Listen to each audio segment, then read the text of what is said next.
ವಿದ್ಯಾರ್ಥಿಗಳೇ, ಈ ಒಂದು ಅವಧಿಯಲ್ಲಿ ಇಂದು ಪ್ರಜಾಪ್ರಭುತ್ವದ ಗುಣಗಳ ಬಗ್ಗೆ ತಿಳಿದುಕೊಳ್ಳೋಣ. ಪ್ರಜಾಪ್ರಭುತ್ವ ಎಂಬ ಪದವು ಜನರನ್ನು ಮರಳು ಮಾಡುವಂತಹ, ಮೋಹಕಗೊಳಿಸುವಂತಹ, ಆಹ್ಲಾದಗೊಳಿಸುವಂತಹ, ಆನಂದವನ್ನುಂಟು ಮಾಡುವ ಹಾಗೂ ಭಾವೋದ್ರೇಕಗೊಳಿಸುವ ಭಾವನಾತ್ಮಕ ಶಕ್ತಿ ಹಾಗೂ ಬಲವನ್ನು ಹೊಂದಿದೆ.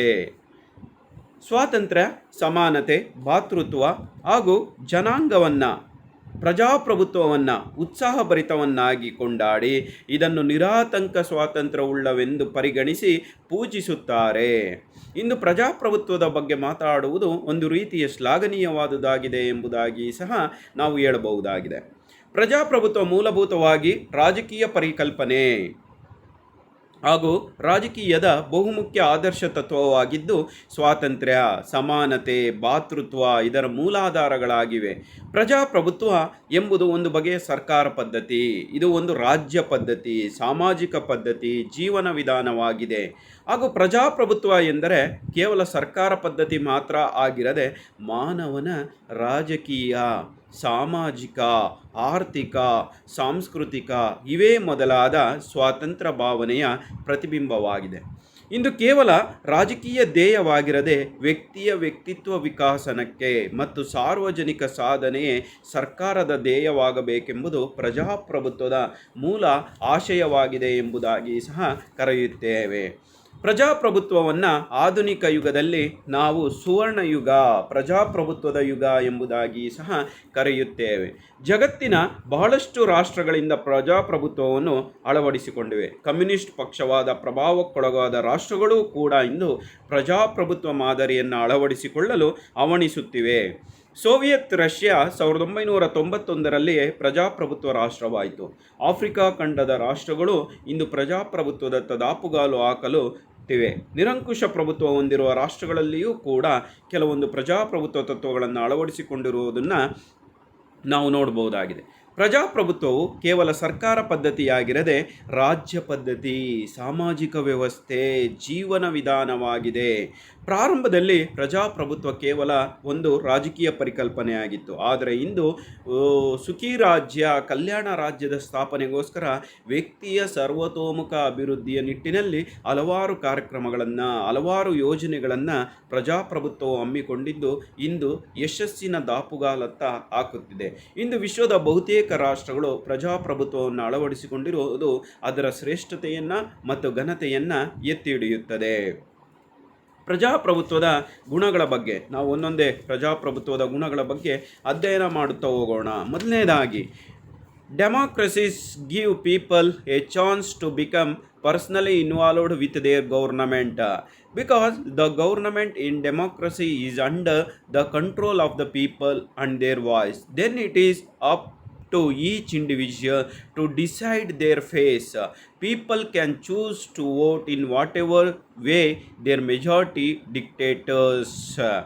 Morality dictates. Some even give voters the opinion to not vote if that is what they feel is the best way to express their opinion ಎಂಬುದಾಗಿ ಸಹ ನಾವು ಕರಿತೀವಿ.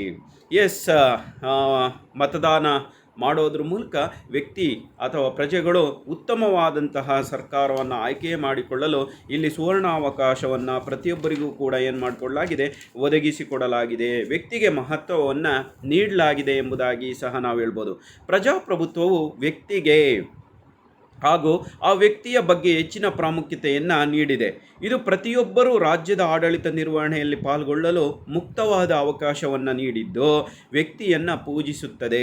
ವ್ಯಕ್ತಿಯ ವ್ಯಕ್ತಿತ್ವ ವಿಕಾಸನಕ್ಕೆ ಅಗತ್ಯವಾದಂತಹ ವಾತಾವರಣವನ್ನು ಕಲ್ಪಿಸಿಕೊಡುವ ಮೂಲಕ ರಾಜ್ಯಕ್ಕೆ ಅತಿ ಹೆಚ್ಚಿನ ಪ್ರಾಮುಖ್ಯತೆಯನ್ನು ಕೊಡುವುದನ್ನು ಕಡಿಮೆ ಮಾಡುವ ಬಯಕೆಯನ್ನು ಹೊಂದಿದ ಪ್ರತಿಯೊಬ್ಬ ವ್ಯಕ್ತಿಯು, ಅದು ಮಾನಸಿಕವಾಗಿ ಆದರೂ ಇರ್ಬೋದು ಅಥವಾ ದೈಹಿಕವಾಗಿಯೂ ಇರ್ಬೋದು, ಪರಮಾಧಿಕಾರವನ್ನು ಹೊಂದಿದ್ದು ರಾಜ್ಯದ ಹಸ್ತಕ್ಷೇಪ ಆದಷ್ಟು ಕಡಿಮೆ ಇದ್ದಾಗ ಆತನ ವ್ಯಕ್ತಿತ್ವ ವಿಕಸನಗೊಳ್ಳಲು ಸಾಧ್ಯ ಎಂಬ ಅಭಿಮತವನ್ನು ಹೊಂದಿದೆ.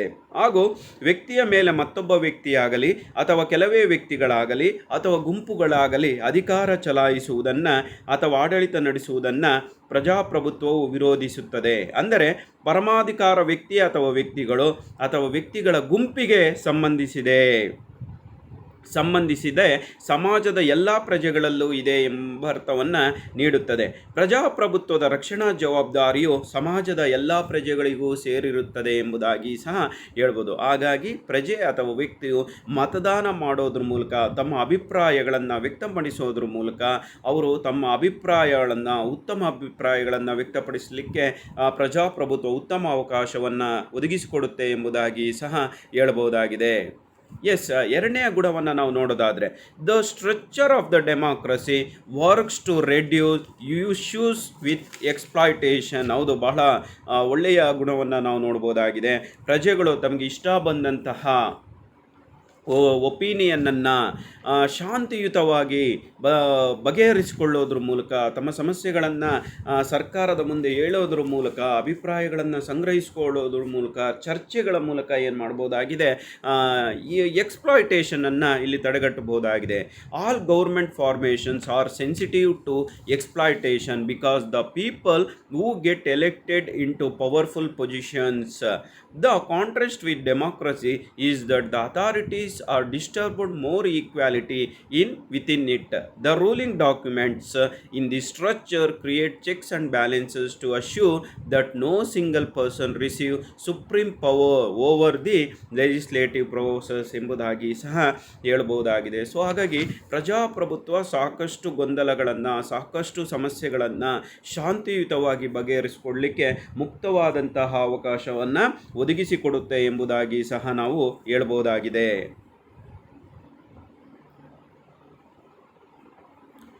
ಮೂರನೇದು, A democracy encourage equality in a positive way ಎಂಬುದಾಗಿ ಸಹ ಹೇಳುತ್ತೆ. ಧನಾತ್ಮಕವಾದಂತಹ ಸಮಾನತೆಯನ್ನು ವ್ಯಕ್ತಿಗೆ ಒದಗಿಸಿಕೊಡುತ್ತೆ. ವ್ಯಕ್ತಿ ಧನಾತ್ಮಕವಾಗಿ ಚಿಂತನೆ ಮಾಡುವತ್ತ ಪ್ರಜಾಪ್ರಭುತ್ವದ ಮೂರನೆಯ ಒಂದು ಗುಣ ಅಂತ ಹೇಳೋದಾದರೆ, ವ್ಯಕ್ತಿ ಧನಾತ್ಮಕವಾಗಿ ಚಿಂತನೆಯನ್ನು ಮಾಡುವತ್ತ ಇದು ಕೇಂದ್ರೀಕರಿಸುತ್ತೆ ಎಂಬುದಾಗಿ ಸಹ ಹೇಳ್ಬೋದು. The structure of the democracy gives every vote on equal amount of white during on election. This option gives each person to chance to cast a ballot without judgment when they register for this process, providing an opinion that despite their social or economic status, everything yes or no counts as one. Whether you are rich or poor, own land or not, express your gender in a specific way ಎಂಬುದಾಗಿ ಸಹ ಹೇಳ್ತದೆ. ಅಂದರೆ ಪ್ರಜಾಪ್ರಭುತ್ವದಲ್ಲಿ ಸರ್ವರು ಸಮಾನರು, ಸರ್ವರಿಗೂ ಸಮಪಾಲು, ಕಾನೂನಿನ ಮುಂದೆ ಸರ್ವರು ಸಮಾನರು. ಇಲ್ಲಿ ಯಾವುದೇ ಜಾತಿ, ಧರ್ಮ, ಲಿಂಗ, ವರ್ಣ, ಬಣ್ಣ, ಪುರುಷ, ಮಹಿಳೆ ಎಂಬ ತಾರತಮ್ಯವಿಲ್ಲದೆ 18 ವರ್ಷ ತುಂಬಿದಂಥ ಪ್ರತಿಯೊಬ್ಬರೂ ಕೂಡ ಸಾರ್ವತ್ರಿಕವಾಗಿ ಕಡ್ಡಾಯವಾಗಿ ಮತದಾನ ಮಾಡೋದ್ರ ಮೂಲಕ ಉಜ್ವಲ ಭವಿಷ್ಯವನ್ನು ನಿರ್ಮಾಣ ಮಾಡಲಿಕ್ಕೆ ಪ್ರಜಾಪ್ರಭುತ್ವ ನಮಗೆ ಎನ್ಕರೇಜನ್ನು ನೀಡುತ್ತೆ. ಇದು ಧನಾತ್ಮಕವಾದಂತಹ ಒಂದು ಪ್ರೋತ್ಸಾಹವನ್ನು ಪ್ರಜೆಗಳಲ್ಲಿ ಬೆಳೆಸುತ್ತೆ ಎಂಬುದಾಗಿ ಸಹ ಹೇಳ್ಬೋದಾಗಿದೆ. ಅಂದರೆ ಪ್ರಜಾಪ್ರಭುತ್ವ ತತ್ವಗಳಲ್ಲಿ ಇವರು ಹೆಚ್ಚು ಧನಾತ್ಮಕವಾಗಿ ತಮ್ಮನ್ನು ತೊಡಗಿಸಿಕೊಳ್ಳಲಿಕ್ಕೆ ಸಹಕರಿಸುತ್ತೆ ಎಂಬುದಾಗಿ ಸಹ ನಾವು ಹೇಳ್ಬೋದು. ನಾಲ್ಕನೆಯ ಗುಣವನ್ನು ನೋಡೋದಾದರೆ, democracies usually grow faster economically than other forms of government. It's very true. The freedom afforded in the structures of the democracy allows in a general population to seek any result they want, although legal barriers exist to prevent one person from hurting another. This governing structure grants the freedom to look is different employment opportunity, schools or even places to live. The choice remains with your voice ಎಂಬುದಾಗಿ ಸಹ ಹೇಳುತ್ತೆ. ಪ್ರಜಾಪ್ರಭುತ್ವ ಅನ್ನುವಂಥದ್ದು ಧನಾತ್ಮಕವಾಗಿ, ಆರ್ಥಿಕವಾಗಿ, ಸಾಮಾಜಿಕವಾಗಿ, ಸಾಂಸ್ಕೃತಿಕವಾಗಿ, ಶೈಕ್ಷಣಿಕವಾಗಿ ಅಭಿವೃದ್ಧಿಯಾಗಲಿಕ್ಕೆ ಪ್ರಮುಖ ಕಾರಣಕರ್ತವಾಗಿದೆ ಎಂಬುದಾಗಿ ಸಹ ಹೇಳ್ಬೋದು. ಹಾಗಾಗಿಯೇ ನಾವು ಪ್ರಜಾಪ್ರಭುತ್ವವನ್ನು ಒಂದು ದಕ್ಷ ಮಾದರಿಯ ಸರ್ಕಾರ ಎಂಬುದಾಗಿ ಸಹ ಕರೆಯುತ್ತೇವೆ. ಇಲ್ಲಿ ಉದ್ಯೋಗದ ಆಪರ್ಚುನಿಟೀಸ್ ಇರ್ಬೋದು, ಸ್ಕೂಲ್ಗಳಿರ್ಬೋದು, ನಾವು ಯಾವುದೇ ಕ್ಷೇತ್ರವನ್ನು ತೆಗೆದುಕೊಂಡರೂ ಕೂಡ ಧನಾತ್ಮಕವಾದಂತಹ ಬೆಳವಣಿಗೆ. ಬೇರೆ ಸರ್ಕಾರಗಳಿಗೆ ನಾವು ಹೋಲಿಸಿಕೊಂಡ್ರೆ ಪ್ರಜಾಪ್ರಭುತ್ವ ಮಾದರಿ ಸರ್ಕಾರ ಉತ್ತಮ ಸರ್ಕಾರ ಪದ್ಧತಿ ಎಂಬುದಾಗಿ ಸಹ ನಾವು ಇಲ್ಲಿ ಹೇಳ್ಬೋದಾಗಿದೆ. 5ನೇ ಪಾಯಿಂಟನ್ನು ನಾವು ನೋಡೋದಾದರೆ, democracy does not create centralised power base for the ruling over the people. The United States uses a centralized form of governing, but there are equal powers distributed between the executive, legislative, and judicial branches. Voters have an opportunity to change their elected officials every 2 to 6 years as a way to control their destiny ಎಂಬುದಾಗಿ ಸಹ. S, ಪ್ರಜಾಪ್ರಭುತ್ವದಲ್ಲಿ ಅಧಿಕಾರ ಎಲ್ಲವೂ ಕೇಂದ್ರೀಕೃತ ಆಗಿರೋದಿಲ್ಲ, ವಿಕೇಂದ್ರೀಕೃತವಾಗಿರುತ್ತೆ ಎಂಬುದಾಗಿ ಸಹ ನಾವು ಹೇಳ್ಬೋದು. ಸರ್ಕಾರದ ಅಂಗಸಾಧನಗಳಂತಹ ಶಾಸಕಾಂಗ, ಕಾರ್ಯಾಂಗ, ನ್ಯಾಯಾಂಗಗಳು ಕೂಡ ತಮ್ಮದೇ ಆದಂತಹ ಒಂದು ಸ್ವತಂತ್ರ ವಿಧಾನಗಳ ಮೂಲಕ ಕಾರ್ಯವನ್ನು ನಿರ್ವಹಿಸಲಿಕ್ಕೆ ಪ್ರಜಾಪ್ರಭುತ್ವದಲ್ಲಿ ವ್ಯವಸ್ಥೆಯನ್ನು ಮಾಡಿಕೊಳ್ಳಲಾಗಿದೆ. ಇವುಗಳಿಗೆ ಯಾವುದೇ ರೀತಿಯಾದಂತಹ ಅಡ್ಡಿ ಆತಂಕಗಳಿಲ್ಲದೆ, ಯಾರ ಭಯವಿಲ್ಲದೆ ನಿರ್ಭೀತವಾಗಿ ಕಾರ್ಯವನ್ನು ನಿರ್ವಹಿಸಲಿಕ್ಕೆ ಪ್ರಜಾಪ್ರಭುತ್ವದಲ್ಲಿ ಅವಕಾಶವನ್ನು ಮಾಡಿಕೊಳ್ಳಲಾಗಿದೆ. ಪ್ರತಿಯೊಬ್ಬರು ಚುನಾವಣೆಗಳಲ್ಲಿ ಮತದಾನವನ್ನು ಮಾಡೋದ್ರ ಮೂಲಕ ಜನತಾ ಪ್ರತಿನಿಧಿಗಳನ್ನು ಆಯ್ಕೆ ಮಾಡುವಂಥ ಪದ್ಧತಿಯು ಕೂಡ ಪ್ರಜಾಪ್ರಭುತ್ವದ ಉತ್ತಮ ವಿಧಾನವಾಗಿದೆ ಎಂಬುದಾಗಿ ಸಹ ನಾವು ಈ ಸಂದರ್ಭದಲ್ಲಿ ಹೇಳ್ಕೊಳ್ಬಹುದಾಗಿದೆ.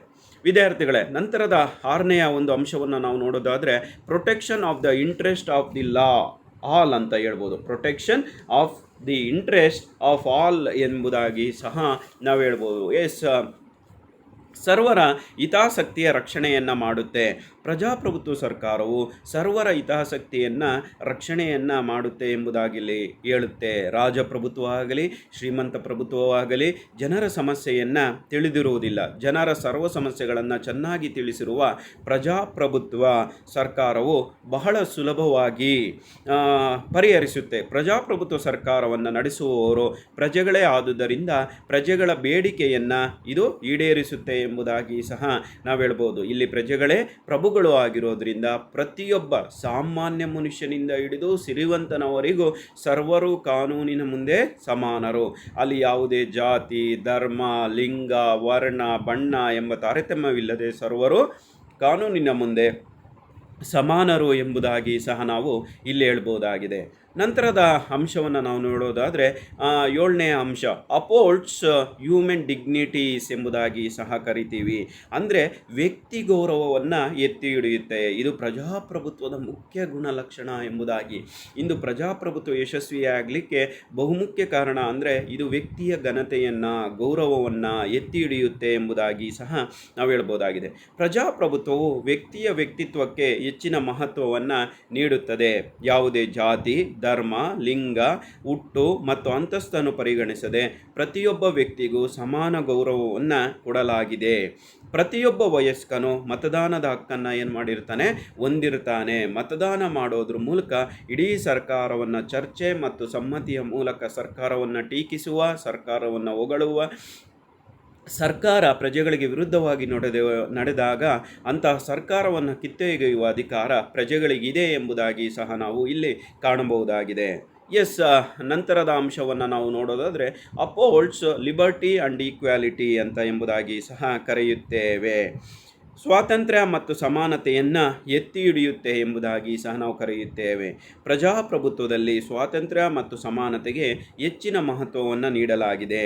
ಪ್ರತಿಯೊಬ್ಬ ವ್ಯಕ್ತಿಯು ಸ್ವತಂತ್ರವಾಗಿ ಯೋಚಿಸುವ, ಮಾತನಾಡುವ ಮತ್ತು ವ್ಯಕ್ತಿತ್ವವನ್ನು ಅಭಿವೃದ್ಧಿಪಡಿಸಿಕೊಳ್ಳುವ ಅವಕಾಶವನ್ನು ಹೊಂದಿದ್ದಾನೆ. ತನ್ನ ಇಚ್ಛೆಗೆ ಅನುಗುಣವಾಗಿ ಬದುಕುವ, ಭಾಷೆಯನ್ನು ಕಲಿಯುವ, ತನಗಿಷ್ಟವಾದ ಸಂಸ್ಕೃತಿಯನ್ನು, ಧರ್ಮವನ್ನು ಅಳವಡಿಸಿಕೊಂಡು ಅನುಸರಿಸುವ ಸಂಪೂರ್ಣ ಸ್ವಾತಂತ್ರ್ಯವನ್ನು ಹೊಂದಿದ್ದಾನೆ ಎಂಬುದಾಗಿ ಸಹ ನಾವು ಹೇಳ್ಬೋದಾಗಿದೆ. ಕಾನೂನಿನ ದೃಷ್ಟಿಯಲ್ಲಿ ಸರ್ವರು ಸಮಾನರು. ಯಾವುದೇ ಅಂಶವನ್ನು ಆಧಾರವಾಗಿಟ್ಟುಕೊಳ್ಳದೆ ವ್ಯಕ್ತಿಗಳ ನಡುವೆ ಪಕ್ಷಪಾತವನ್ನು ಮಾಡುವಂತಿಲ್ಲ. ಕಾನೂನನ್ನು ಉಲ್ಲಂಘಿಸಿದರೆ ಯಾರೇ ಆಗಲಿ ಅವರನ್ನು ಶಿಕ್ಷೆಗೆ ಒಳಪಡಿಸಲಾಗುತ್ತದೆ. ಕಾನೂನಿನ ಮುಂದೆ ಸರ್ವರು ಸಮಾನರು. ಯಾವುದೇ ಜಾತಿ ಆಗಲಿ, ಧರ್ಮ ಆಗಲಿ, ಲಿಂಗ ಆಗಲಿ, ವರ್ಣ ಆಗಲಿ, ಶ್ರೀಮಂತ ಅನ್ನುವಂತಾಗಲಿ, ಬಡವ ಅನ್ನುವಂತಾಗಲಿ ಯಾವುದೇ ತಾರತಮ್ಯವಿಲ್ಲದೆ ಕಾನೂನಿನ ಮುಂದೆ ಸರ್ವರು ಸಮಾನರಾಗಿರುತ್ತಾರೆ ಎಂಬುದಾಗಿ. ಹಾಗಾಗಿ ಸಮಾನತೆ ಮತ್ತು ಸ್ವಾತಂತ್ರ್ಯಕ್ಕೆ ಪ್ರಜಾಪ್ರಭುತ್ವವು ಹೆಚ್ಚಿನ ಒತ್ತನ್ನು, ಪ್ರಾಮುಖ್ಯತೆಯನ್ನು ನೀಡೋದ್ರ ಮೂಲಕ ಪ್ರಜಾಪ್ರಭುತ್ವ ಯಶಸ್ವಿಯಾಗಲಿಕ್ಕೆ ಬಹುಮುಖ್ಯ ಕಾರಣ ಎಂಬುದಾಗಿ ಸಹ ಹೇಳಬಹುದಾಗಿದೆ. Next gives political education to the people. Yes, ಬಹಳ ಪ್ರಜಾಪ್ರಭುತ್ವದ ಒಳ್ಳೆಯ ಗುಣ ಅಂತ ಹೇಳೋದಾದರೆ ಎಲ್ಲರಿಗೂ ಕೂಡ, ಎಲ್ಲ ಪ್ರಜೆಗಳಿಗೂ ಕೂಡ ಶಿಕ್ಷಣವನ್ನು ನೀಡೋದ್ರ ಮೂಲಕ ಉತ್ತಮವಾದಂಥ ಶಿಕ್ಷಣವನ್ನು ಈಗಾಗಲೇ 6ರಿಂದ 14 ವರ್ಷದ ಒಳಗಿನ ಎಲ್ಲ ಮಕ್ಕಳಿಗೆ ಉಚಿತ ಮತ್ತು ಕಡ್ಡಾಯ ಶಿಕ್ಷಣವನ್ನು ನಾವು ಸರ್ಕಾರ ನೀಡುತ್ತಿರೋದನ್ನು ಇಲ್ಲಿ ಗಮನ ಹರಿಸ್ಬೋದಾಗಿದೆ. ಪ್ರಜೆಗಳೆಲ್ಲರೂ ಉತ್ತಮ ಶಿಕ್ಷಣವನ್ನು ಪಡೆದಾಗ ಮಾತ್ರ ಉತ್ತಮವಾದಂಥ ದಕ್ಷ ಮಾದರಿಯ ಸರ್ಕಾರವನ್ನು ನಾವು ಆಯ್ಕೆ ಮಾಡಲಿಕ್ಕೆ ಅವಕಾಶವಾಗುತ್ತೆ. ಆಗ ಮಾತ್ರ ಉತ್ತಮ ಸರ್ಕಾರವನ್ನು ಆಯ್ಕೆ ಮಾಡಿಕೊಂಡು ದಕ್ಷ ರೀತಿಯಲ್ಲಿ ಕಾರ್ಯನಿರ್ವಹಿಸಲಿಕ್ಕೆ ಸಾಧ್ಯ ಆಗುತ್ತೆ ಎಂಬುದಾಗಿ ಸಹ ಹೇಳ್ಬೋದಾಗಿದೆ. ಪ್ರಜಾಪ್ರಭುತ್ವ ಈ ನಿಟ್ಟಿನಲ್ಲಿ ಸರ್ವಸಾಮಾನ್ಯರೂ ಕೂಡ ಉತ್ತಮ ಶಿಕ್ಷಣವನ್ನು ಪಡೆಯಲಿಕ್ಕೆ ಕಾರ್ಯವನ್ನು ರೂಪಿಸ್ತಾ ಇದೆ, ಈ ನಿಟ್ಟಿನಲ್ಲಿ ನಡೆದುಕೊಂಡು ಬರ್ತಾ ಇದೆ. ಭಾರತ ಅದರಲ್ಲಿ ಮುಂದೆ ಸಾಗ್ತಾ ಇದೆ ಎಂಬುದಾಗಿ ಸಹ ನಾವು ಈ ನಿಟ್ಟಿನಲ್ಲಿ ಹೇಳ್ಬೋದಾಗಿದೆ. Next, encourage peace and discussions ಎಂಬುದಾಗಿ ಸಹ ಹೇಳ್ಬೋದು. ಹೌದು, ಪೀಸ್ ಆ್ಯಂಡ್ ಡಿಸ್ಕಷನ್ಸ್, ಯಾವುದೇ ರೀತಿಯಾಗಿ ಶಾಂತಿಯುತವಾಗಿ ಯಾವುದೇ ಚರ್ಚೆಗಳನ್ನು ಶಾಂತಿಯುತವಾಗಿ ಬಗೆಹರಿಸಿಕೊಳ್ಳುವುದ್ರ ಮೂಲಕ ಏನು ಮಾಡ್ಬೋದಾಗಿದೆ, ಸರ್ಕಾರದ ಶಾಂತಿಯುತ ಬದಲಾವಣೆ, ಸರ್ಕಾರವನ್ನು ಶಾಂತಿಯುತವಾಗಿ ಮುನ್ನಡೆಸುವಂಥ ಅಧಿಕಾರ ಪ್ರಜಾಪ್ರಭುತ್ವ ನೀಡುತ್ತೆ ಎಂಬುದಾಗಿ ಸಹ ಹೇಳ್ಬೋದಾಗಿದೆ. ಮಿಲಿಟರಿ ಅಥವಾ ರಾಜಪ್ರಭುತ್ವ ರೀತಿಯಲ್ಲಿ ಗುಂಡಿನ ಸುರಿಮಳೆಗರೆಯದೆ ಸರ್ಕಾರದ ಬದಲಾವಣೆಯನ್ನು ಮಾಡದೆ ಮತಪತ್ರಗಳ ಮೂಲಕ, ಅಂದರೆ ಶಾಂತಿಯುತವಾಗಿ ಗುಪ್ತ ಮತದಾನ ಮಾಡಲು ಸರ್ಕಾರ ಏನು ಮಾಡಿಕೊಡುತ್ತೆ, ಅವಕಾಶ ಮಾಡಿಕೊಡುತ್ತೆ ಎಂಬುದಾಗಿ ಸಹ ನಾವು ಹೇಳ್ಬೋದಾಗಿದೆ. ಜನತೆಗೆ ಬೇಕಾದ ಸರ್ಕಾರವನ್ನು ಆಯ್ಕೆ ಮಾಡಿಕೊಳ್ಳಲಿಕ್ಕೆ, ಜನತೆಗೆ ಬೇಡವಾದ ಸರ್ಕಾರವನ್ನು ಉರುಳಿಸಲಿಕ್ಕೆ ಪ್ರಜೆಗಳಿಗೆ ಇಲ್ಲಿ ಏನು ಮಾಡಿಕೊಳ್ಳಲಾಗಿದೆ, ಅವಕಾಶವನ್ನು ಮಾಡಿಕೊಳ್ಳಲಾಗಿದೆ ಎಂಬುದಾಗಿ ಸಹ ಹೇಳ್ಬೋದು. ನಂತರದ ಕರೆಕ್ಟ್ಸ್ ಇಟ್ಸ್ ಓನ್ ಡಿಫೆಕ್ಟ್ಸ್, ಸರ್ಕಾರ ತನ್ನ ತಪ್ಪುಗಳನ್ನು ತಿದ್ದುಕೊಳ್ಳಲಿಕ್ಕೆ ಇದು ಅವಕಾಶ ಮಾಡಿಕೊಡುತ್ತೆ ಎಂಬುದಾಗಿ ಸಹ. ಎಸ್, ಕಾಲಕ್ಕೆ ಸರ್ಕಾರ ಯಾವುದೋ ಒಂದು ವಿಷಯದಲ್ಲಿ ಸಹಜವಾಗಿ ತಪ್ಪು ಮಾಡಿದಂಥ ಸಂದರ್ಭಗಳಲ್ಲಿ ಅದನ್ನು ಕಾಲಕ್ಕೆ ಬದಲಾವಣೆಯನ್ನು ಮಾಡಿಕೊಂಡು ಉತ್ತಮ ರೀತಿಯಾದಂಥ ಪ್ರಜಾಪ್ರಭುತ್ವ ವ್ಯವಸ್ಥೆಯನ್ನು ಮಾಡಲಿಕ್ಕೆ ಇದು ಅವಕಾಶ ಮಾಡಿಕೊಡುತ್ತೆ ಎಂಬುದಾಗಿ ಸಹ ನಾವು ಇಲ್ಲಿ ಹೇಳ್ಬೋದಾಗಿದೆ. ಸ್ಟೇಬಲ್ ಗೌರ್ಮೆಂಟ್ ಎಂಬುದಾಗಿ ಸಹ ಕರಿತೀವಿ ಇದನ್ನು. ಎಸ್, ಪ್ರಜಾಪ್ರಭುತ್ವ ಅನ್ನುವಂಥದ್ದು ಒಂದು ದಕ್ಷವಾದಂಥದ್ದು, ಆಮೇಲೆ ಸ್ಟೇಬಲ್, ಪರ್ಮನೆಂಟ್ ಆದದ್ದು ಎಂಬುದಾಗಿ, ಶಾಶ್ವತವಾದದ್ದು ಎಂಬುದಾಗಿ ಸಹ ಹೇಳ್ಬೋದು. ಎಸ್, ಪ್ರಜಾಪ್ರಭುತ್ವ ಸರ್ಕಾರಗಳು ಬದಲಾಗಲಿ, ರಾಜಕೀಯ ಪಕ್ಷಗಳು ಬದಲಾಗಲಿ, ಕಾಲಗಳು ಬದಲಾಗಲಿ, ಯಾವುದೇ ರೀತಿಯಾಗಿ ಬದಲಾವಣೆ ಆದರೂ ಕೂಡ ಪ್ರಜಾಪ್ರಭುತ್ವ ಒಂದೇ ರೀತಿಯಾಗಿರುತ್ತೆ, ಇದು ಶಾಶ್ವತವಾದದ್ದು ಎಂಬುದಾಗಿ ಸಹ ನಾವು ಹೇಳ್ಬೋದಾಗಿದೆ. ಎಸ್, ಜನತೆಗೆ ಜವಾಬ್ದಾರಿಯಾಗಿರುತ್ತೆ. ಪ್ರಜಾಪ್ರಭುತ್ವ ಸರ್ಕಾರವು ಜನತೆಗೆ ಜವಾಬ್ದಾರಿಯಾಗಿ ನಡೆಯುತ್ತೆ. ಇದು ನಿರಂಕುಶವಾಗಲಿ, ಶ್ರೀಮಂತ ಪ್ರಭುತ್ವವಾಗಲಿ, ಅರಸೊತ್ತಿಗೆಯಾಗಲಿ ಮಾರ್ಪಾಡಾಗಲು ಸಾಧ್ಯವಿಲ್ಲದೆ ಜನರಲ್ಲಿಯೇ ಸರ್ವಶ್ರೇಷ್ಠ ಅಧಿಕಾರವಿದ್ದು ಚುನಾವಣಾ ಕಾಲಕ್ಕೆ ಸರ್ಕಾರವನ್ನು ಕಿತ್ತೊಗೆಯುವ ಅಧಿಕಾರ ಇರೋದರಿಂದ ಇದು ಜನತೆಗೆ ಜವಾಬ್ದಾರಿಯಾಗಿ ಕಾರ್ಯವನ್ನು ನಿರ್ವಹಿಸುತ್ತೆ ಎಂಬುದಾಗಿ ಸಹ ನಾವು ಹೇಳ್ಬೋದಾಗಿದೆ. ಎಸ್, ನಂತರದಲ್ಲಿ ನಾವು ನೋಡೋದಾದರೆ ಇದು ಗುಣಗಳನ್ನು, ನಿರಂತರವಾದಂತಹ ಜಾಗರೂಕತೆಯನ್ನು, ಪ್ರಜಾಪ್ರಭುತ್ವದ ಉತ್ತಮ ಗುಣ ಅಂದರೆ ನಿರಂತರ ಜಾಗರೂಕತೆ, ಪ್ರಜೆಗಳು ನಿರಂತರವಾದಂಥ ಜಾಗರೂಕತೆಯ ಮೂಲಕ ಸರ್ಕಾರವನ್ನು ಕಾಲಕ್ಕೆ ಎಚ್ಚರಿಸಿಕೊಳ್ಳುವುದರ ಮೂಲಕ ಪ್ರಜಾಪ್ರಭುತ್ವ ಯಶಸ್ವಿಯಾಗಲಿಕ್ಕೆ ಬಹುಮುಖ್ಯ ಕಾರಣವಾಗಿದೆ ಎಂಬುದಾಗಿ ಸಹ ಕರಿಬಹುದಾಗಿದೆ. ನಂತರ ಸ್ವಾತಂತ್ರ್ಯ, ಸಮಾನತೆಯನ್ನು ಎತ್ತಿ ಹಿಡಿಯುತ್ತದೆ ಎಂಬುದಾಗಿ ಈಗಾಗಲೇ ನಾವು ಅಧ್ಯಯನವನ್ನು ಮಾಡಿದ್ದೆ. ಪ್ರಜಾಭಿಪ್ರಾಯವನ್ನು ಪ್ರತಿನಿಧಿಸುತ್ತದೆ. ಪ್ರಜಾಪ್ರಭುತ್ವ ಸರ್ಕಾರವು ಜನರನ್ನು ಪ್ರತಿನಿಧಿಸುವ ಸರ್ಕಾರವಾಗಿದೆ. ಈ ಸರ್ಕಾರದಲ್ಲಿ ಶ್ರೀಮಂತರಷ್ಟೇ ಬಡವರಿಗೂ ಏನು ಮಾಡಲಾಗಿದೆ, ಸ್ವಾತಂತ್ರ್ಯವನ್ನು ವ್ಯಕ್ತಪಡಿಸಲು ಮುಕ್ತ ಅವಕಾಶವನ್ನು ನೀಡಲಾಗಿದೆ. ಬೆಂತ್ಯಾಮ್ರವರ ಪ್ರಕಾರ ಎಲ್ಲರಿಗಾಗಿ ಒಬ್ಬರನ್ನು ಗಣನೆಗೆ ತೆಗೆದುಕೊಳ್ಳಲಾಗುತ್ತದೆ ಹಾಗೂ ಯಾರನ್ನೂ ಒಬ್ಬನಿಗಿಂತ ಅಧಿಕವೆಂದು ಪರಿಗಣಿಸಲಾಗುವುದಿಲ್ಲ. ಇದು ಯಾರಿಗೂ ವಿಶೇಷ ಅಧಿಕಾರವನ್ನು ಕೊಡುವುದಿಲ್ಲ ಎಂಬುದಾಗಿ ಸಹ ಹೇಳ್ಬೋದಾಗಿದೆ. ಮತ್ತೊಂದು ಪ್ರಮುಖವಾದಂಥ ಗುಣ ಅಂತ ಹೇಳೋದಾದರೆ ರಾಷ್ಟ್ರಾಭಿಮಾನ. ಪ್ರತಿಯೊಬ್ಬ ವ್ಯಕ್ತಿಯಲ್ಲೂ ಪೇಟ್ರಿಯಾಟಿಸಮನ್ನು ಬೆಳೆಸುತ್ತದೆ. ಇದು ನನ್ನ ದೇಶ, ಇದು ನನ್ನ ರಾಷ್ಟ್ರ, ಇದು ನನ್ನ ರಾಜ್ಯ, ಇದು ನನ್ನ ದೇಶ ಎಂಬ ರಾಷ್ಟ್ರಾಭಿಮಾನವನ್ನು ಬೆಳೆಸುವ ನಿಟ್ಟಿನಲ್ಲಿ ಪ್ರಜಾಪ್ರಭುತ್ವ ಜನರಿಗೆ ರಾಷ್ಟ್ರಚಿಂತನೆಯ ಬಗ್ಗೆ ಆಸಕ್ತಿ ಮೂಡಿಸುತ್ತದೆ. ಜನರಿಗೆ ತಮ್ಮ ಪ್ರತಿನಿಧಿಗಳನ್ನು ಆರಿಸಲು ಉತ್ತಮ ಅವಕಾಶ ಮಾಡಿಕೊಟ್ಟಾಗ ಮಾತ್ರ ಆಡಳಿತ ವ್ಯವಸ್ಥೆಯಲ್ಲೂ ಕೂಡ ತನ್ನ ಪಾಲು ಮಹತ್ವದಾಗಿದೆ ಎಂಬ ಅಭಿಪ್ರಾಯವನ್ನು ನಾವು ನೋಡಬಹುದಾಗಿದೆ. ಎಸ್, ಸ್ಥಿರ ಸರ್ಕಾರ. ಈಗಾಗಲೇ ನಾವು ಹೇಳಿದಂತೆ ಸ್ಟೇಬಲ್ ಗೌರ್ನಮೆಂಟ್, ಪ್ರಜಾಪ್ರಭುತ್ವ ಸರ್ಕಾರವು ಸ್ಥಿರ ಸರ್ಕಾರವನ್ನು ಕೊಡುತ್ತದೆ. ಚುನಾವಣೆಗಳ ಮೂಲಕ ಶಾಂತಿಯುತವಾಗಿ ಸರ್ಕಾರವನ್ನು ಬದಲಾಯಿಸಬಹುದು. ಜನರಲ್ಲಿನ ಆರ್ಥಿಕ ಸಮಾನತೆಯನ್ನು ತೊಡೆದುಹಾಕಿ ಪ್ರಗತಿಯನ್ನು ದೂರ ಮಾಡಿ ಸ್ಥಿರ ಸರ್ಕಾರವನ್ನು ರಚಿಸಬಹುದು. ಪ್ರಗತಿ ಮತ್ತೊಂದು ಪ್ರಮುಖವಾದಂಥ ಗುಣ ಅಂತ ಹೇಳೋದಾದರೆ ಪ್ರಗತಿ. ಕೇವಲ ಪ್ರಜಾಪ್ರಭುತ್ವ ಸರ್ಕಾರದಲ್ಲಿ ಮಾತ್ರ ಪ್ರಗತಿಯನ್ನು ಕಾಣುತ್ತೇವೆ. ಜನರಿಗೆ ಶಾಂತಿಯುತ ಸಹಬಾಳ್ವೆ ನಡೆಸಲು ಹಾಗೂ ಪ್ರಗತಿಯನ್ನು ನಡೆಸಲು ಇದು ಮುಖ್ಯವಾದಂಥ ಅವಕಾಶವನ್ನು ಒದಗಿಸಿಕೊಡುತ್ತೆ ಎಂಬುದಾಗಿ ಸಹ. ನೈತಿಕ ಮೌಲ್ಯ. ಪ್ರಜಾಪ್ರಭುತ್ವ ಸರ್ಕಾರದಲ್ಲಿ ನೈತಿಕ ಮೌಲ್ಯಗಳಿಗೆ ಹೆಚ್ಚಿನ ಬೆಲೆ ಇರುತ್ತೆ. ಸಹಕಾರ ಇರ್ಬೋದು, ತಾಳ್ಮೆ ಇರ್ಬೋದು, ತ್ಯಾಗಗಳಿಗೆ ಇದು ಹೆಸರುವಾಸಿಯಾಗಿದೆ. ಹಾಗೆ ಪ್ರಜಾಪ್ರಭುತ್ವದ ಮೌಲ್ಯಗಳಾದಂಥ ಸ್ವಾತಂತ್ರ್ಯ, ಸಮಾನತೆ, ಭಾತೃತ್ವಗಳು ಪ್ರಜಾಪ್ರಭುತ್ವದ ಘನತೆಯನ್ನು ಎತ್ತಿ ಹಿಡಿಯುತ್ತೆ ಎಂಬುದಾಗಿ ಸಹ ನಾವು ಅಧ್ಯಯನ ಮಾಡಬಹುದಾಗಿದೆ. ಜನತಾ ಕಲ್ಯಾಣ, ಪೀಪಲ್ಸ್ ವೆಲ್ಫೇರ್. ಪ್ರಜಾಪ್ರಭುತ್ವ ಸರ್ಕಾರವು ಜನರ ಕಲ್ಯಾಣದ ಸಂಕೇತವಾಗಿರುತ್ತದೆ. ಬಡತನ, ನಿರುದ್ಯೋಗ, ಹೆಚ್ಚುತ್ತಿರುವಂಥ ಜನಸಂಖ್ಯೆ ಮುಂತಾದ ಸಮಸ್ಯೆಗಳನ್ನು ಬಗೆಹರಿಸಲು ಜನರಿಗೆ ಪ್ರಜಾಪ್ರಭುತ್ವ ಸರ್ಕಾರವೇ ಬೇಕು. ಇಲ್ಲಿ ಇಂತಹ ಸಮಸ್ಯೆಗಳನ್ನು ಚರ್ಚಿಸಲು ಮುಕ್ತ ಅವಕಾಶವಿರುತ್ತದೆ. ಪೂರೈಸಲು ಆಶೋತ್ತರ ಭಾವನೆಗಳನ್ನು ಸ್ಪಂದಿಸುವಂತಾಗುತ್ತದೆ. ಪೌರತ್ವದ ಉತ್ತಮ ವಿದ್ಯಾಲಯ, ಗುಡ್ ಸ್ಕೂಲ್ ಫಾರ್ ಸಿಟಿಜನ್ಶಿಪ್. ಪ್ರಜಾಪ್ರಭುತ್ವ ಸರ್ಕಾರವು ಪೌರತ್ವಕ್ಕೆ ಉತ್ತಮ ತರಬೇತಿ ಕೇಂದ್ರವಾಗಿದೆ. ಫ್ರಾನ್ಸಿನ ಪ್ರಸಿದ್ಧ ಲೇಖಕರಾದಂತಹ ತಕ್ನವಲ್ಲಿ ರವರ ಪ್ರಕಾರ ಈ ಸರ್ಕಾರವು ಜನತೆಗೆ ಮತ ಚಲಾಯಿಸುವ ಹಾಗೂ ಚುನಾವಣೆಗೆ ಸ್ಪರ್ಧಿಸುವ ಅವಕಾಶ ನೀಡುವುದರ ಮೂಲಕ ಪೌರತ್ವಕ್ಕೆ ಉತ್ತಮ ತರಬೇತಿಯನ್ನು ನೀಡುತ್ತದೆ. ಮತ ಚಲಾಯಿಸುವ ಅಧಿಕಾರ ಹಾಗೂ ಚುನಾವಣೆಗೆ ಸ್ಪರ್ಧಿಸುವ ಮುಕ್ತ ಅವಕಾಶವನ್ನು ಬಹುಶಃ ಇತರ ಯಾವ ಸರ್ಕಾರಗಳು ಕೂಡ ನೀಡಲಾರವು ಎಂಬುದಾಗಿ ಸಹ ನಾವು ಹೇಳ್ಬೋದು. ಎಸ್, ನಂತರದ ಮೆರಿಟ್ಸನ್ನು ನಾವು ನೋಡೋದಾದರೆ ಇನ್ನೂ ಹಲವಾರು ಪ್ರಮುಖವಾದದ್ದು. ಪ್ರಜಾಪ್ರಭುತ್ವ ಇಷ್ಟೇ ಅಂಶಗಳನ್ನು ಒಳಗೊಂಡಿದೆ ಅಂತ ಹೇಳಲಿಕ್ಕೆ ಆಗೋದಿಲ್ಲ. ದ ರೂಲ್ ಆಫ್ ಲಾ ಎಂಬುದಾಗಿ ಸಹ ಕಾಣುತ್ತೀವಿ.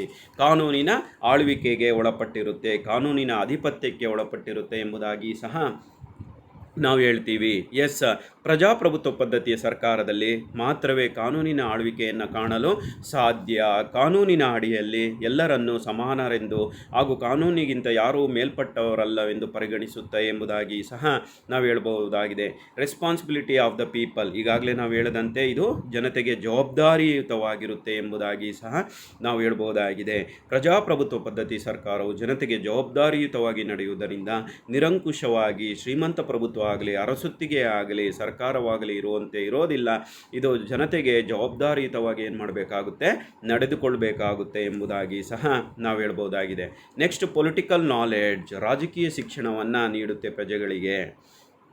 ಪ್ರಜಾಪ್ರಭುತ್ವವು ಜನಗಳಿಗೆ ರಾಜಕೀಯ ಶಿಕ್ಷಣವನ್ನು ನೀಡೋದ್ರ ಮೂಲಕ ಉತ್ತಮ ನಾಗರಿಕರನ್ನಾಗಿ ಪರಿವರ್ತಿಸಲು, ಶಿಸ್ತಿನ ಸಿಪಾಯಿಗಳನ್ನಾಗಲಿ ಮಾಡಲು, ಪ್ರೀತಿ, ಸಹಬಾಳ್ವೆ, ಸಹಕಾರ ಮನೋಭಾವನೆಯನ್ನು ಜನರಲ್ಲಿ ತರಲು ಪ್ರಯತ್ನಿಸುತ್ತದೆ ಎಂಬುದಾಗಿ ಸಹ ನಾವು ಹೇಳ್ಬೋದು.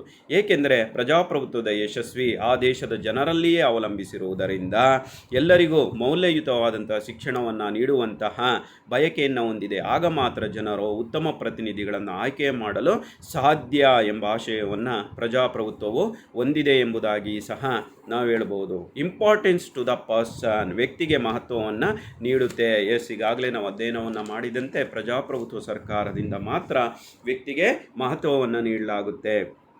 ಇದರಲ್ಲಿ ಮಾತ್ರ ಪ್ರತಿಯೊಬ್ಬರು ರಾಜ್ಯದ ಆಡಳಿತ ನಿರ್ವಹಣೆಯಲ್ಲಿ ಪಾಲ್ಗೊಳ್ಳಲಿಕ್ಕೆ ಮುಕ್ತವಾದಂತಹ ಅವಕಾಶವನ್ನು ನೀಡಲಾಗುತ್ತೆ. ವ್ಯಕ್ತಿಯನ್ನು ಪೂಜಿಸುತ್ತೆ. ವ್ಯಕ್ತಿಯ ವ್ಯಕ್ತಿತ್ವದ ವಿಕಾಸನಕ್ಕೆ ಅಗತ್ಯವಾದಂಥ ಉತ್ತಮ ವಾತಾವರಣವನ್ನು ನಿರ್ಮಾಣ ಮಾಡಲಿಕ್ಕೆ ಇದು ಅವಕಾಶವನ್ನು ಮಾಡಿಕೊಡುತ್ತೆ ಎಂಬ ಬಯಕೆಯನ್ನು ಹೊಂದಿದೆ ಎಂಬುದಾಗಿ ಸಹ ಹೇಳ್ಬೋದಾಗಿದೆ.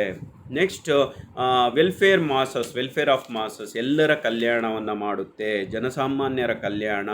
ಇಂದಿನ ಯುಗ ಆಧುನಿಕ ಯುಗ, ಸುಖಿ ರಾಜ್ಯ, ಕಲ್ಯಾಣ ರಾಜ್ಯ ಆಗಿರೋದ್ರಿಂದ ಪ್ರತಿಯೊಬ್ಬ ವ್ಯಕ್ತಿಯ ವೆಲ್ಫೇರ್ ಆಫ್ ಮಾಸಸ್, ಬಹುಸಂಖ್ಯಾತರ ಕಲ್ಯಾಣವನ್ನು ಕೇವಲ ಶ್ರೀಮಂತರಷ್ಟೇ ಅಲ್ಲದೆ ಬಡವ, ಶ್ರೀಮಂತ, ಮೇಲು ಕೀಳು ಎಂಬ ಬಾಧ ಇಲ್ಲದೆ ಸರ್ವರು ಸಮಾನರು. ಎಸ್, ಈಗಾಗಲೇ ಎಜುಕೇಷನ್, ಶಿಕ್ಷಣ ಇಂದ ಮಾತ್ರ ಉತ್ತಮ ಪ್ರಜಾಪ್ರಭುತ್ವವನ್ನು ನೀಡಲಿಕ್ಕೆ ಸಾಧ್ಯ ಆಗುತ್ತೆ. Yes, decision and consent. ಚರ್ಚೆ ಮತ್ತು ಸಮ್ಮತಿ. ಪ್ರಜಾಪ್ರಭುತ್ವವು ಚರ್ಚೆ ಮತ್ತು ಸಮ್ಮತಿಯ ತತ್ವಕ್ಕೆ ಮಹತ್ವ ನೀಡಿದ್ದು, ಇದು ಜನರ ಒಪ್ಪಿಗೆ ಮತ್ತು ಚರ್ಚೆಯ ಮೂಲಕ ಶಾಂತಿಯುತ ಇತ್ಯರ್ಥಕ್ಕೆ ಮಹತ್ವ ನೀಡುತ್ತೆ ಎಂಬುದಾಗಿ ಸಹ ನಾವು ಹೇಳ್ಬೋದು. ಇದರಿಂದಾಗಿ ಪ್ರಜಾಪ್ರಭುತ್ವ ಪದ್ಧತಿಯ ಸರ್ಕಾರವನ್ನು ಜನಪ್ರಿಯ ಸರ್ಕಾರವೆಂದು ಕರೆಯಲಾಗುತ್ತೆ. ಇಲ್ಲಿ ಚರ್ಚೆ ಹಾಗೂ ಜನರ ಒಪ್ಪಿಗೆಗೆ ಅವಕಾಶವಿರೋದರಿಂದ ಯಾವುದೇ ಬಗೆಯ ರಾಜಕೀಯ, ಆರ್ಥಿಕ, ಸಾಮಾಜಿಕ ಸಮಸ್ಯೆಗಳನ್ನು ಅತಿ ಸುಲಭವಾಗಿ ಬಗೆಹರಿಸಿಕೊಳ್ಳಲು ಸಾಧ್ಯವಿದೆ ಎಂಬುದಾಗಿ ಸಹ ನಾವು ಹೇಳ್ಬೋದು. ಪೀಸ್ಫುಲ್ ಚೇಂಜ್ ಆಫ್ ಗೌರ್ಮೆಂಟ್, ಸರ್ಕಾರದ ಶಾಂತಿಯುತ ಬದಲಾವಣೆ ಎಂಬುದಾಗಿ ಸಹ ಹೇಳ್ಬೋದು. ಜನರ ಸರ್ಕಾರವನ್ನು ಶಾಂತಿಯುತವಾಗಿ ಬದಲಾಯಿಸುವ ಹಕ್ಕನ್ನು ಹೊಂದಿರುತ್ತಾರೆ. ಇಂಥ ವ್ಯವಸ್ಥೆಯನ್ನು ನಾವು ಮತ್ಯಾವುದೇ ಸರ್ಕಾರದ ಪದ್ಧತಿಯಲ್ಲಿ ಕಾಣಲು ಸಾಧ್ಯವಿಲ್ಲ. ಪ್ರಜಾಪ್ರಭುತ್ವವೆಂದರೆ ಜನರ ಸಮ್ಮತಿ ಮತ್ತು ಚರ್ಚೆಗೆ ಅನುಗುಣವಾಗಿ ನಡೆಯುವುದೇ ಆಗಿದ್ದು, ಇಲ್ಲಿ ಕ್ರಾಂತಿಗೆ ಅವಕಾಶ ಕಡಿಮೆ ಇರುತ್ತೆ ಎಂಬುದಾಗಿ ಸಹ ನಾವು ಹೇಳ್ಬೋದಾಗಿದೆ. ಕನ್ಕ್ಲೂಷನನ್ನು ನಾವು ನೋಡೋದಾದರೆ, ಇಷ್ಟೊತ್ತು ಪ್ರಜಾಪ್ರಭುತ್ವದ ಮೇಲಿನ ಎಲ್ಲ ಅಂಶಗಳೂ ಕೂಡ ಪ್ರಜಾಪ್ರಭುತ್ವದ ಉತ್ತಮ ಅಂಶಗಳನ್ನು, ಉತ್ತಮ ಗುಣಗಳನ್ನು ತಿಳಿಸುತ್ತೆ ಎಂಬುದಾಗಿ ಸಹ ನಾವು ಹೇಳ್ಬೋದಾಗಿದೆ. Democracy is a people choice and people rights, so it is on the people how they use their democratic power. ಹೌದು, ಪ್ರಜಾಪ್ರಭುತ್ವ ಅನ್ನುವಂಥದ್ದು ವ್ಯಕ್ತಿಯ ಆಯ್ಕೆ ಮತ್ತು ಇದು ವ್ಯಕ್ತಿಯ ಹಕ್ಕು ಎಂಬುದಾಗಿ ಸಹ ನಾವು ಹೇಳ್ಬೋದು. ಹೌದು, ಯಶಸ್ವಿ ಪ್ರಜಾಪ್ರಭುತ್ವವನ್ನು ನಾವು ಆಯ್ಕೆ ಮಾಡಿಕೊಳ್ಳುವುದು, ಪ್ರಜಾಪ್ರಭುತ್ವವನ್ನು ಯಶಸ್ವಿಗೊಳಿಸುವಂಥದ್ದು ಆ ವ್ಯಕ್ತಿಯ ಸರ್ವತೋಮುಖ ಅಭಿವೃದ್ಧಿಗೆ ಬಹಳ ಸಹಕಾರಿಯಾದಂಥದ್ದು. ಇದು ವ್ಯಕ್ತಿಯ ಅಧಿಕಾರ. ಇದು ಪ್ರಜಾಪ್ರತಿನಿಧಿಗಳ ಸರ್ಕಾರ ಅಲ್ಲ, ಇದು ವ್ಯಕ್ತಿಗಳ ಸರ್ಕಾರ. ವ್ಯಕ್ತಿಯ ಆಳ್ವಿಕೆ ಅನ್ನುವಂಥದ್ದು ಜನಸಾಮಾನ್ಯರ ಕಲ್ಯಾಣ ಮಾಡುವಂಥದ್ದು, ಸುಭದ್ರ ಸರ್ಕಾರವನ್ನು ಆಳ್ವಿಕೆ ಮಾಡುವಂಥದ್ದು ಎಂಬುದಾಗಿ ಸಹ ನಾವು ಇಲ್ಲಿ ಕರಿಬಹುದಾಗಿದೆ. Just electing a leader is not only the duty that a citizen should process for his or her country. ಬಹಳ ಪ್ರಮುಖವಾಗಿ ಇಂದಿನ ಯುಗದಲ್ಲಿ ನಾವು ಕಾಣುವಂಥದ್ದು, ನಾವು ಜನಸಾಮಾನ್ಯರು ಓಟ್ ಹಾಕ್ಬಿಟ್ಟಿದ್ದೀವಿ, ಆಯ್ಕೆ ಮಾಡಿಬಿಟ್ಟಿದ್ದೀವಪ್ಪ, ಇನ್ನು ಜನಪ್ರತಿನಿಧಿಗಳು ನಮ್ಮನ್ನು ಆಳ್ವಿಕೆ ಮಾಡ್ತಾರೆ, ನಾವು ಸುಮ್ಮನೆ ಇದ್ಬಿಡೋಣ, ನಮ್ಮದು ಕೆಲಸ ಮುಗೀತು ಅಂತಲ್ಲ. ಪ್ರತಿ ಕ್ಷಣ ಕೂಡ ನೀವು ಆಯ್ಕೆ ಆದಂಥ ಅಭ್ಯರ್ಥಿಯನ್ನು ನೀವು ವಾಚ್ ಮಾಡಬೇಕಾಗುತ್ತೆ, ಗಮನಿಸಬೇಕಾಗುತ್ತೆ. ಆಮೇಲೆ ಅವರು ತೆಗೆದುಕೊಳ್ಳುವಂಥ ತೀರ್ಮಾನಗಳು ಅಭಿವೃದ್ಧಿ ಪೂರ್ವಕವಾಗಿವೆ, ಅವರ ಯೋಜನೆಗಳು ಯಾವ ದಿಕ್ಕಿನಲ್ಲಿದೆ, ಸರ್ಕಾರ ಸರಿಯಾದಂಥ ದಾರಿಯಲ್ಲಿ ನಡೀತಿದ್ದೇವೆ ಇಲ್ಲವೇ ಅನ್ನೋದನ್ನು ಟೀಕೆ ಟಿಪ್ಪಣಿಗಳು ಮಾತ್ರ ಮಾಡಿದಾಗ ಮಾತ್ರ ದೇಶ ಭವಿಷ್ಯ ಭಾರತವನ್ನು, ಭವಿಷ್ಯ ಉಜ್ವಲ ದೇಶವನ್ನು ಕಾಣಲಿಕ್ಕೆ ಸಾಧ್ಯ ಆಗುತ್ತೆ ಎಂಬುದಾಗಿ. The citizen should not equally participate for well being of each and other and the nation. ಸರ್ವರೂ ಕೂಡ ರಾಷ್ಟ್ರ ಕಲ್ಯಾಣದಲ್ಲಿ, ದೇಶ ಕಲ್ಯಾಣದಲ್ಲಿ ಸರ್ವರೂ ಕೂಡ ಭಾಗವಹಿಸುವುದರ ಮೂಲಕ ಪ್ರಜಾಪ್ರಭುತ್ವವನ್ನು ಯಶಸ್ವಿಗೊಳಿಸುವತ್ತ ಸಾಗಬೇಕಾಗಿದೆ. ಪ್ರಜಾಪ್ರಭುತ್ವ ಮಾತ್ರ ಇಡೀ ವಿಶ್ವದಲ್ಲೇ ಉತ್ತಮವಾದಂಥ ಪದ್ಧತಿಯ ಸರ್ಕಾರವೆಂದು, ಪ್ರಜಾಪ್ರಭುತ್ವದಲ್ಲಿರುವ ಪ್ರಜೆಗಳು ಮಾತ್ರ ಸುಭಿಕ್ಷವಾದಂತಹ ಸರ್ಕಾರವನ್ನು ಹೊಂದಿದ್ದಾರೆ. ಪ್ರತಿಯೊಬ್ಬ ವ್ಯಕ್ತಿಗೂ ಕೂಡ ತನ್ನ ವ್ಯಕ್ತಿತ್ವವನ್ನು ವಿಕಾಸ ಮಾಡಿಕೊಳ್ಳಲಿಕ್ಕೆ, ಮೂಲಭೂತ ಅವಶ್ಯಗಳನ್ನು ಒದಗಿಸಿಕೊಳ್ಳಲಿಕ್ಕೆ, ಸ್ವತಂತ್ರವಾಗಿ ನಿರ್ಭೀತವಾಗಿ ಓಡಾಡಲಿಕ್ಕೆ, ವಾಸ ಮಾಡಲಿಕ್ಕೆ, ತನಗೆ ಇಷ್ಟೇ ಬಂದಂಥ ಉದ್ಯೋಗವನ್ನು ಹೊಂದಲಿಕ್ಕೆ, ತನಗೆ ಬೇಕಾದ ಕಡೆ ಸಂಚರಿಸುವ, ನೆಲೆಸುವ, ವಾಸಿಸುವಂತಹ ಸ್ವಾತಂತ್ರ್ಯವನ್ನು ತೆಗೆದುಕೊಳ್ಳಲಿಕ್ಕೆ ಮಾತ್ರ ಅವಕಾಶ ಇರುವಂಥದ್ದು ಅದು ನನ್ನ ಪ್ರಜಾಪ್ರಭುತ್ವದಲ್ಲಿ ಮಾತ್ರ ಎಂಬುದಾಗಿ ಸಹ ನಾವು ಇಲ್ಲಿ ಹೇಳ್ಬೋದಾಗಿದೆ. ವಿದ್ಯಾರ್ಥಿಗಳೇ, ಈ ಒಂದು ಮೆರಿಟ್ಸ್ ಆಫ್ ಡೆಮಾಕ್ರಸಿಗೆ ಸಂಬಂಧಪಟ್ಟಂತೆ ನಿಮಗಿನ್ನೂ ಉತ್ತಮವಾದಂತಹ ಆಧಾರ ಗ್ರಂಥಗಳು, ನಿಮಗಿನ್ನೂ ಉತ್ತಮವಾದಂತಹ ಮಾಹಿತಿಯನ್ನು ನೀವು ಓದಬೇಕಾದರೆ ಈ ಕೆಳಕಂಡ ಪುಸ್ತಕಗಳನ್ನು ನೀವು ಅಧ್ಯಯನ ಮಾಡ್ಬೋದಾಗಿದೆ. Political theory Rajeev Bhargava, Ashok Acharya, principles and political theory A C. Kapoor, contemporary political theory J C. Johari, political theory V D. Mahajan, political theory R C. Agarwal, political theory B K. Gokhale, political theory doctor Meena Deshpande, ರಾಜ್ಯಶಾಸ್ತ್ರ ಹಾಲಪ್ಪ, ರಾಜ್ಯಶಾಸ್ತ್ರ P.S. ಗಂಗಾಧರ, ರಾಜಕೀಯ ಸಿದ್ಧಾಂತ ಡಾಕ್ಟರ್ K.J. ಸುರೇಶ್ ರವರ ಪುಸ್ತಕಗಳನ್ನು ನೀವು ಅಧ್ಯಯನ ಮಾಡಬಹುದಾಗಿದೆ. ಧನ್ಯವಾದಗಳು.